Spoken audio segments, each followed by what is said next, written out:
Hey everybody, sorry. I did something that was never going to happen.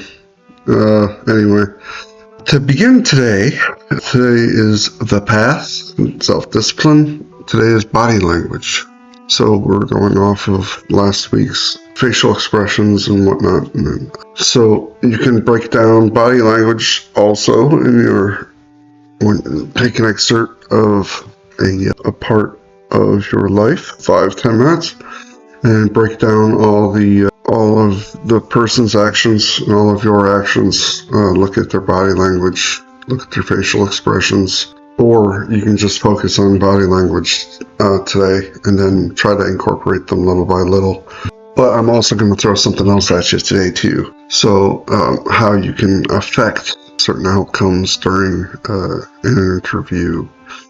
So, but first, body language. When you're looking at someone's body language, it is important, just like facial expressions, it's important to get the baseline of the person. How are they normally? What's going on there normally?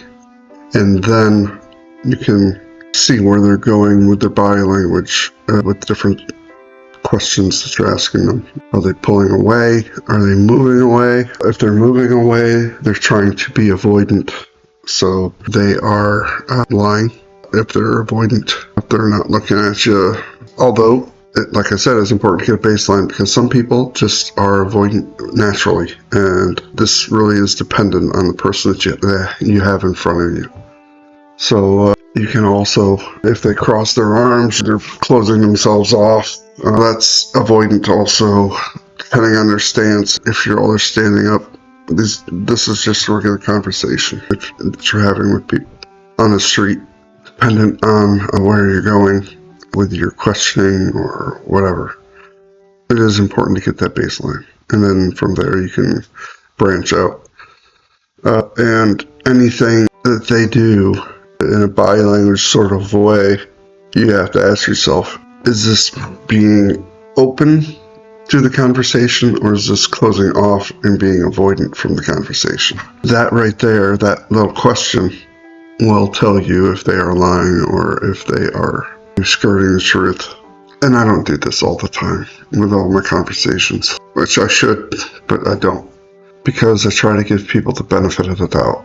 I hate to, only when you've proven to me that you are not trustworthy or that you're lying to me, only then I'll actually take a specific interest. Or if I see something that just doesn't make sense to me, or if you say something that just doesn't make sense, then I might start digging a little further. But for the most part, I don't do this.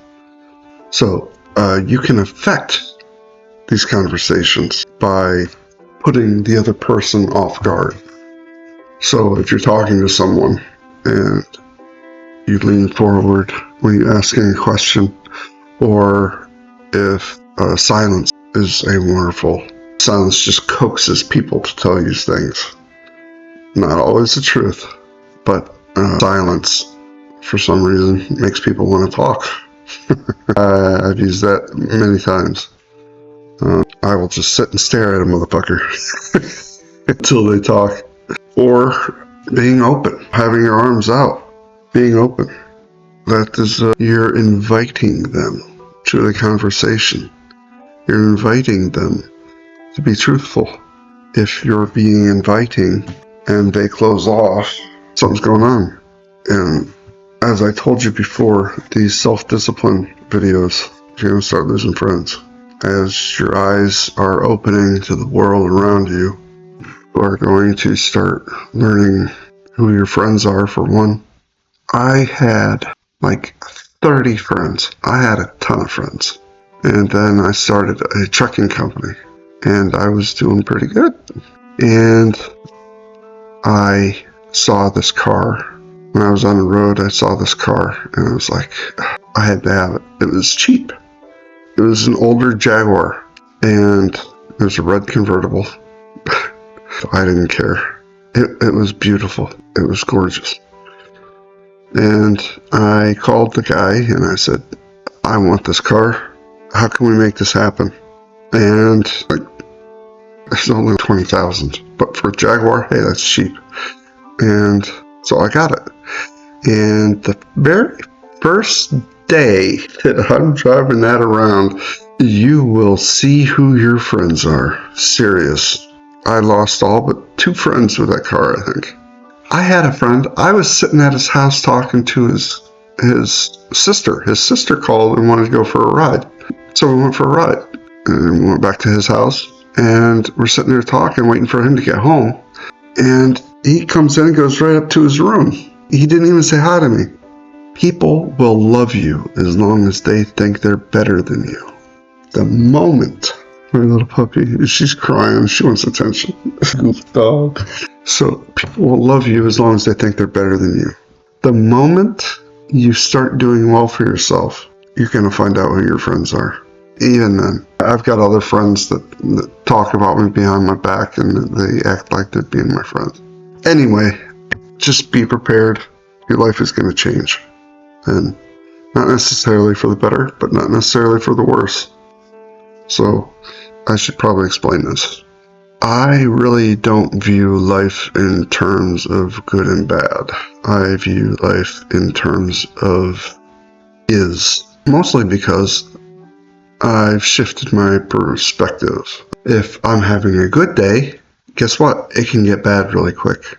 If I'm having a bad day, it can get good, sure. But usually if you're on that trajectory, it's hard to come out of that. So, or if I just live in the here and now, it's easier for me to deal with the good or the bad. Or sudden changes in that because, well, it just is, right? So, be prepared. Your life will change. Especially when you start getting good at doing this stuff. You're gonna see. You're gonna see. So, wish you luck. Like I said, my phone number is available at the very end of these. Not all of them, but some of the work videos I've put in. I'll put it in again.